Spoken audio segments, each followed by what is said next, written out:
So my name's Maddie.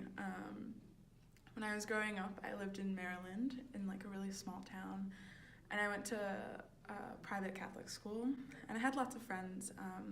But there was one friend in particular. Her name was Kelly Carter, and we were particularly close when I was younger because, like, part of me always felt really different, and on the outside she was really different because she was sick. She used to carry around an oxygen tank with her at all times. She had trouble breathing. Later on, when I grew up and I, had common sense, I guess, I pieced together she had leukemia. And aside from her being sick, she did what other normal kids like to do. She liked to dance, draw, all that kind of stuff, but she had her limitations. I always invited her to my birthday parties and all that fun stuff. We used to play DS games together, draw together. It was always really fun. She missed a lot of school though, and one day in 3rd grade she stopped coming to school. Oh my God. And I found out that she passed away. And it was, not only was it heartbreaking, it was life-altering in the way that a child is being exposed to death for the first time, and instead of it being through a grandparent or a pet, it was someone who could have been you. And it was, like I said, life-altering. It changed my life. What was her name? Her name was Kelly Carter. Kelly. Yeah. Sometimes I think about what would happen if she was still alive, what would her life be like, and I think she kind of knew at a certain point that she wouldn't make it this far. Yeah. Just because she was so sick.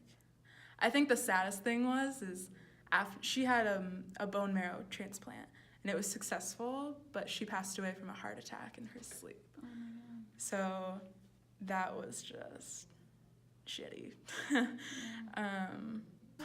Like I said, it was a long time ago. Yeah. It was 10 or 11 years ago maybe, but I have a few specific memories with her. So during recess, me and a lot of my friends would, play tag and that kind of stuff, but she couldn't really run around because she had this big oxygen tank and it was on wheels.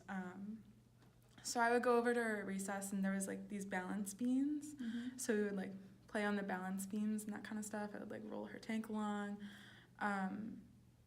And she would pretend that she's a gymnast or that kind of stuff. So that was really fun. Like I said, I used to invite her to all my birthday parties, but a lot of the time she couldn't come because she just was too sick sometimes.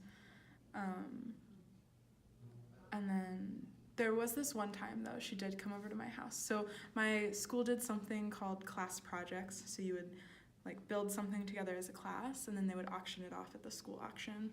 And my mom was usually in charge of those kind of things. And my class decided to build a table, very generic table, but we all signed the bottom and after we painted our little patch or whatever. And I remember she came over to my house, and she never went over to people's houses. That was a huge deal. And she came into my living room and we were painting the table, and she brought out her DS and we would play I think it was the Pets game or something, but she liked it because I think for her it was kind of therapeutic in a way that it allowed her to participate in a virtual reality, which I feel she missed out on actual reality a lot of the time. Yeah, just thinking about it now.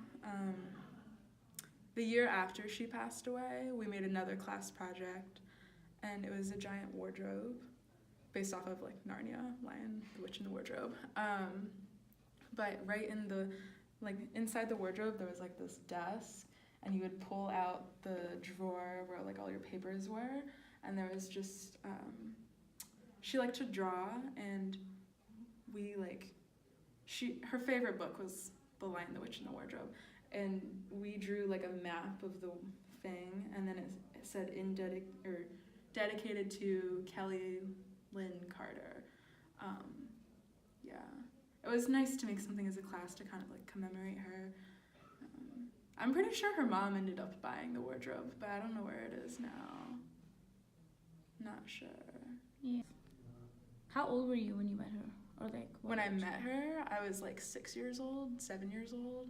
And when she passed away, we were like 9. Okay. So I didn't know her for a very long time, but I At did that age, feel... it's a long time though. Yeah, when you're 9 years old, 2 years is like... A big chunk of your life. Yeah, that's like a pretty big chunk. I mean, I think at that age, when someone who's like you passes away, you don't have to be close to them for it to Mhm. affect you.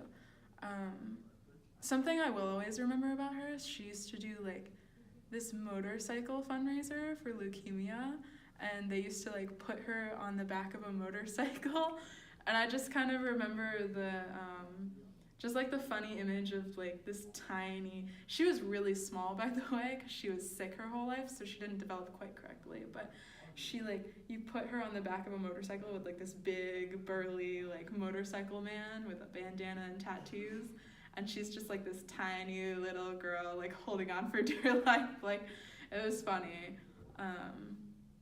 Yeah, I'll have to see if I can get a picture of that. I'm pretty sure there's one floating around the internet somewhere. Yeah.